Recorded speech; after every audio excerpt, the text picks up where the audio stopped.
49 নম্বর word, Jatrabari থানা। বিএনপির সাবেক সাধারণ সম্পাদক, বারবার নির্বাচিত কমিশনার বাদল সরদারের সভাপতিত্বে নির্বাচনী প্রচার, গণসংযোগ ও লিফলেট বিতরণ করেন তিনি। ঢাকা ৫ আসন সংসদ সদস্য পদপ্রার্থী আলহাজ নবিউল্লাহ নবীর মিছিলটি ধলপুর কমিউনিটি সেন্টার হতে শুরু হয় এবং ধলপুর এসে শেষ হয়।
তরুণদের ভোট ধানের চিঠে হোক। এটা নিরসনের জন্য আমি নির্বাচনের পরে জলাশয় বন্ধ করার জন্য চেষ্টা করব এবং সরকারি খালবিল ভূমিদস্যুরা যেগুলি বন্ধ করেছে এগুলি আমি ইনশাল্লাহ আশা করি আমি স্বয়ং নিজে উপস্থিত থেকে এই খালবিল পুনরুদ্ধার করব। জনগণ আপনাকে কেন ভোট দিবে? আমি এলাকার স্থানীয় ছেলে, আমার রাজনীতি ৪৫ বছরে আমি এলাকার জনগণ এবং তরুণ যুবক এবং মুরব্বীদের নিয়ে আমি আন্দোলন সংগ্রাম ৪৫ বছর করে আসছি। এর পাশাপাশি সামাজিক কর্মকাণ্ড আমি জনগণের সাথে সম্পৃক্ত রয়েছি। মানে এই নির্বাচনটা জনগণ চেয়েছিল যে বিগত দিনের যত সংসদ সদস্য তারা এলাকা কিছু করতে পারে নাই, একটা পরিবর্তন চেয়েছে, নতুন মুখ চেয়েছিল। জনগণ আমাকে বেছে নিয়েছে, জনগণ আমাকেই ভোট দিয়ে পাস করাবে। সকল দল সমানভাবে সহ অবস্থান আছে আপনাদের? সকল দল প্রতিদ্বন্দ্বিতা যারা আছে, আমি জামাত ইসলামের প্রার্থীকে চিনি আর এনসিপি প্রার্থী তো ওরা জুটে আছে, আর পাখামাখা ইব্রাহিম এই দুজনকে চিনি।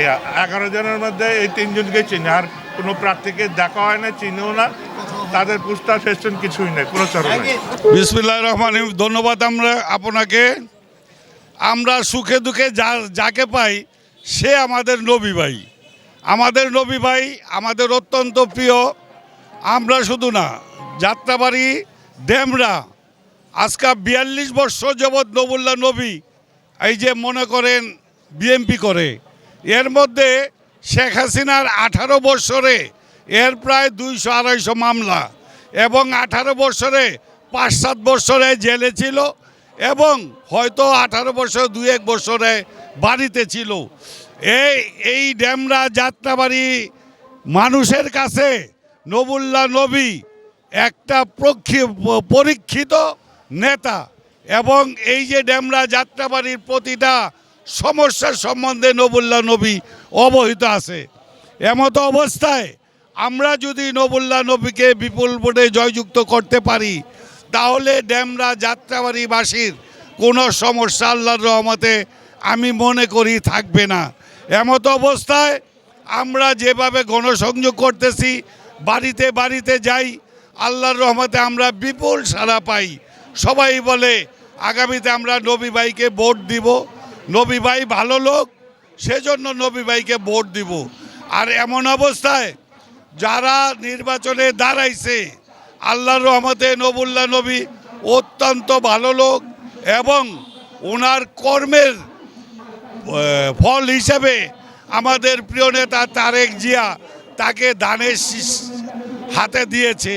এই যে দানের শীষের প্রতীক হাতে দিয়েছে, এর থেকে উনি যেভাবে কাজ করতেছে আমি শতভাগ আশাবাদী আগামীতে নবুল্লাহ নবী ডেমরা যাত্রাবাড়ি 5 আসনে বিপুল ভোটে জয়যুক্ত হবেন। যাত্রাবাড়ি থানার সাবেক সাধারণ সম্পাদক ছিলেন, বারবার নির্বাচিত কমিশনার। বিগত সরকার, অনেক সরকার আসছে, কিন্তু এই এলাকা অবহেলিত কেন? পানির সমস্যা, গ্যাসের সমস্যা ছিল, মাদকের ব্যাপার, এই ব্যাপারে আপনি একটু বলুন। মনে করেন 18 বছর তো একটা জালিম সরকার ছিল। এই জালিম সরকার তো কোনো উন্নয়নে কাজ করে নাই। এরা মেগা মেগা প্রজেক্ট নিছে, মেগা মেগা চুরি করছে। ছোটোখাটো কাজগুলিতে যেহেতু এরা করে নাই, 18 বছর যদি একটা সরকার কোনো কাজ না করে তো এই এলাকা তো খারাপ থাকবেই। এখন মনে করেন সামনে যেই সরকার আসবে ওই সরকার ইনশাল্লাহ আল্লাহর রহমতে যত ধরনের সমস্যা আছে পর্যায়ক্রমে এগুলি সমাধান করবে। আপনি বারবার বিভিন্ন জায়গায় বলেন যে আমি কি পাইছি এটা দেখার বিষয় না, আমি দলকে কি দিয়েছি এটা আপনি প্রত্যেক কথা কিন্তু কারাগারে ছিলেন, আমরা ছিলেন, এই ব্যাপারে ইনশাল্লাহ আমি দীর্ঘ প্রায় 26 বছর যাবৎ কাউন্সিলর। এই 26 বছরে আমার এই 49 নম্বর ওয়ার্ডে কতগুলি কাজ করছি। এই যে মাঠ বলেন, বড় বড় যত কাজ বলেন সব এগুলি আমি করছি। তারপরেও কিছু কিছু কাজ বাকি আছে। আল্লাহর রহমতে আল্লাহ যদি আবার কোনো সময় সুযোগ দেয় এগুলি সমাধান করব, এটাই স্বাভাবিক। দাঁড়াও বসে ভাই, আমরা ঠিকই খুঁজে নিলাম। ভারতের নির্বাচনের ব্যাপারে 12ই ফেব্রুয়ারি জাতীয় নির্বাচনে আমাদের এই 49 ওয়ার্ড থেকে আলহাজ নবুল্লাহ নবী ভাই বিপুল ভোটে জয়যুক্ত হবেন। কারণ এই এলাকায় বিগত দিনে যে ফেসিবাদ সরকারের দোসরা ছিল, তারা এই এলাকার সন্ত্রাস, চাঁদাবাজ, মাদক দিয়ে এলাকার তছনছ করে ফেলেছে এবং অত্যাচার নির্যাতিত অনেক নেতাকর্মী, অনেক সাধারণ মানুষ হয়েছে। এই কারণে এই এলাকার লোকজন নবী ভাইকে বিপুল ভোটে জয়যুক্ত করবেন।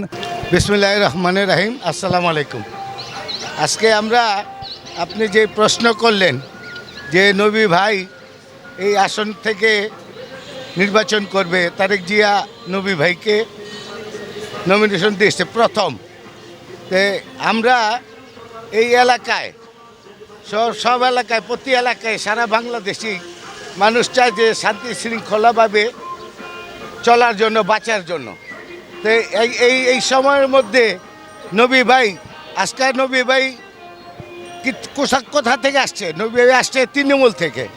আজকাল নবী ভাই না, আজকাল নবী ভাই নির্বাচন করবে তা না। আগেও যে বিগত দিনে নবী ভাই নির্বাচন করছে, প্রায় 70-75 হাজার ভোট পাইছে নবী ভাই।